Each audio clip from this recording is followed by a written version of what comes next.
So, good afternoon, class.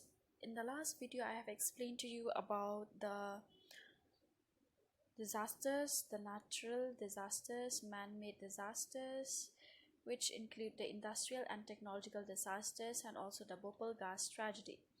So, in today's video, I will explain to you about Chernobyl nuclear disaster.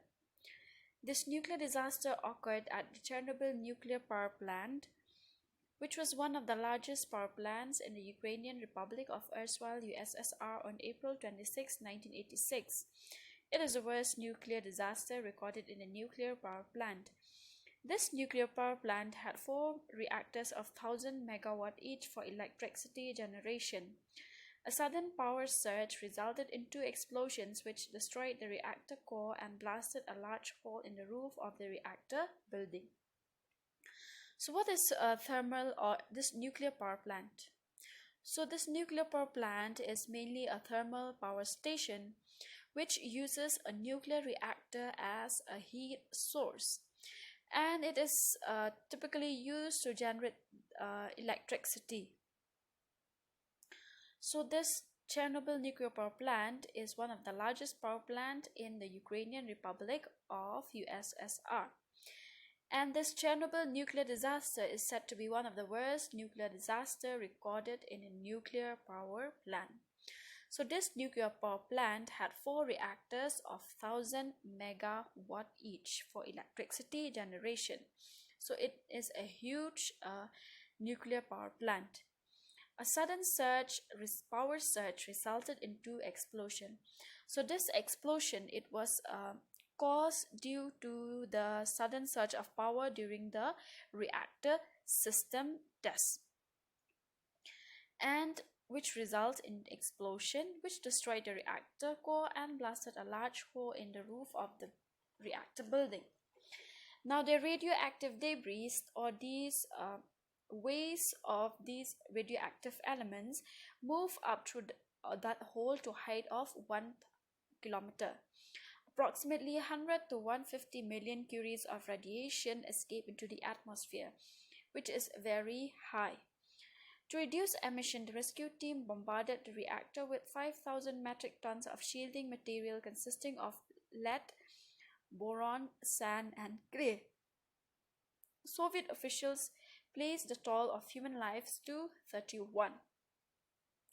So this radioactive isotopes escaped into the atmosphere. So in order to reduce this emission of these radioactive elements, the rescue team have tried to destroy the radioactive isotopes by using lead, boron, sand, and clay. And it was said that this disaster has taken the life of 31 people. However, according to Western estimates, 2,000 people were killed. Large areas of the Ukrainian Byelorussian Republic of the USSR and even parts of Poland, Denmark, and Sweden were contaminated. So this emission of these radioactive isotopes, it has also affected Poland, Denmark, and Sweden. Around 200,000 people had to be evacuated and resettled. They have to move and settle down in another place. And there is also an after effect after these disasters which lasted for many years. And there was an increase in the number of people who are affected with blood cancer, thyroid, skin diseases, hair loss, nausea, anemia, respiratory and reproductive diseases. So the cause of these diseases is because of the radiation which have emitted from these radioactive isotopes. Now oil spills. An oil spill is a release of a liquid petroleum hydrocarbon into the environment, especially marine areas, due to human activity, and is a form of pollution. So oil spill here is the release or the leakage of a liquid petroleum into the water, into the ocean, or in the coastal areas or coastal waters, and it also sometimes may occur on land. So it occurs due to human activity and is one of the form of pollution. Oil spills may be due to releases of crude oil from tankers, offshore platforms, drilling rigs and wells, as well as spills of refined petroleum products and their byproducts, heavier fuels used by large ships such as bunker fuel, or the spill of any oily refuse or waste oil. So it is due to the release of these oil from the tankers, or the leakage of these oil from the tankers, those big tankers, or the pipelines, or these drilling stations, or the wells which is used to drill for drilling petroleum, and also the byproducts.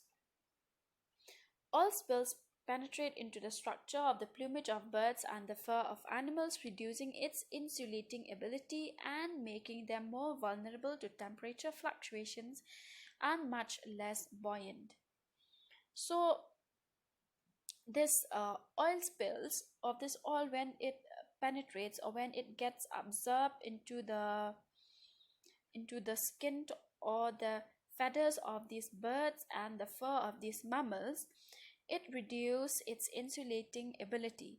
So we all know that in animals, they have that insulating layer of fat under the skin, which, and this is very important especially for the marine animals, because of the cold water, in order to prevent them losing the heat due to the cold air. So this oil spills, when it penetrates into the skin or into the feathers or into the fur, it reduces their ability to make their body warm, and also make them more vulnerable to temperature fluctuations and make them less buoyant in the water. It also reduces their ability to float in the water. Clean up and recovery from an oil spill is difficult and depends on many factors, including the type of oil spill, the temperature of the water, and the types of shorelines and beaches involved. Spills may take weeks, months, or even years to clean up. Now, it is very difficult to clean up the oil that is spilled in the water or in the ocean or in the coastal areas or even on land. It also include the type of oil spill, the temperature of the water, and the type of shorelines involved, and it may take months and years to clean up this oil spills. So oil spills can have disastrous consequences for society, economically, environmentally, and socially. As a result, oil spill accidents have initiated intense media attention and political uproar, bringing many together in a political struggle concerning government response to oil spills and what actions can best prevent them from happening. So this oil spills, also have an impact on the economy, on the environment, and on the society as well. So oil spills have drawn the attention of the media and therefore is creating a huge political uproar, bringing many together in a political struggle, asking the government to take responsibility and to take up the measures and actions to prevent these oil spills from happening. Now, the 10 largest oil spills in the US. The following table lists the largest oil spills in US history, the date of the spill, circumstances surrounding the spill, and amount of oil spilled are also given. So this table, it shows the date, the cause, the source, the location, and the spill volume. So the latest one here, it is given, that is on April 20, 2010. However, last year also, that is on 2020, there was this leakage of this pipeline gasoline in the United States, which have also affected the marine life and also the ecosystem. So you can read this table on your own about the cause, the source, the location, and how much oil spill is being spilled into the ocean or in the water or in the coastal areas. Now let us have look at the role of the government. So the government is playing an important role in managing a disaster. The government of India set up the NDMA, or the National Disaster Management Authority, for the purpose of disaster management. Now, this NDMA, as the apex body, is mandated to lay down the policy, plans, and guidelines for disaster management to ensure timely and effective response to disasters. Now, this National Disaster Management Authority has laid down certain rules and regulations, policies or projects, plans and guidelines which needs to be followed in order to be able to provide help and assistance to the public when there is a disaster. Now, towards this, it has the following responsibilities: lay down policies on disaster management. Now, the NDMA has laid down certain policies on disaster management, which will concentrate on prevention, mitigation, preparedness, rehabilitation, the reconstruction, and also to formulate appropriate policies and guidelines for effective and synergized national disaster response and relief. And it will coordinate the enforcement and implementation of policies and plans. Approve the national plan. It has to also approve the disaster plans which has been set up by the national government or the central government. Approve plans prepared by the ministries of departments of this government of India in accordance with the national plan. It also has to approve these plans set up by the ministries of departments of the government of India in accordance with the national plan. Lay down guidelines to be followed by the state authorities in drawing of the state plan. Now, these guidelines involve planning, organizing, coordinating, and implementing policies and plans in a holistic, community-based, participatory, inclusive, and sustainable manner. So this national plan is to build a safer and disaster resilient India by developing a holistic, proactive, multi-disaster and technology-driven strategy for disaster management. Now, the state government also set up, or it also has the authority to set up certain policies in order to help the people during a disaster. Now, these NDMA therefore has also laid down the guidelines which needs to be followed by the state authorities. Lay down guidelines to be followed by the different ministries or departments of the government of India for the purpose of integrating the measures for prevention of disasters or the mitigation of its effect in their development plans and project. So this NDMA will have, as I have said, need to concentrate on prevention of how to prevent when there is a disaster, how to prepare for a disasters, and what are the things or the measures that they need to follow after a disasters, or how to minimize the cause of a harm from a disaster. Coordinate the enforcement and implementation of the policy and plans for disaster management. So the NDMA will coordinate the enforcement and implementation of these policies and plans. Recommend provision of funds for the purpose of mitigation. So this NDMA need to collect or to store up some funds in order to use it during a disasters. So these funds is used for the purpose of mitigation.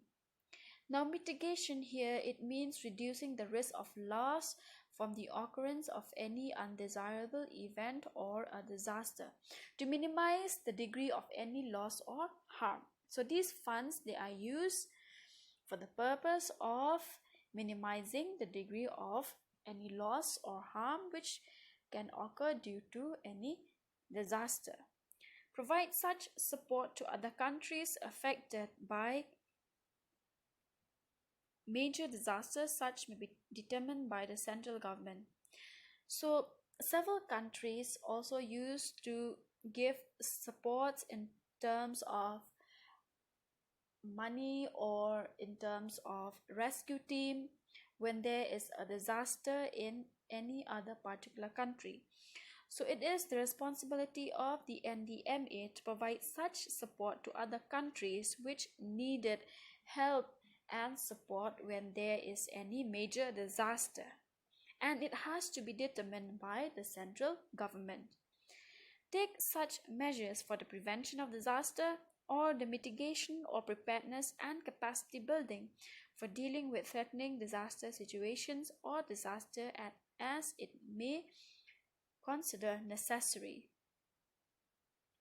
So this NDMA, it has to also take other measures as how to prevent a disaster or how to minimize the degree of harm or loss, how to prepare when there is a disaster, and how to build up after a disaster.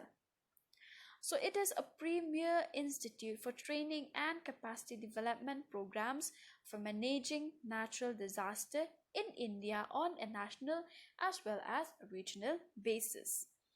Now lay down broad policies and guidelines for the functional of the National Institute of Disaster Management. So as I have said here, that the NDMA laid down broad policies and guidelines for the functioning of the National Institute of Disaster Management.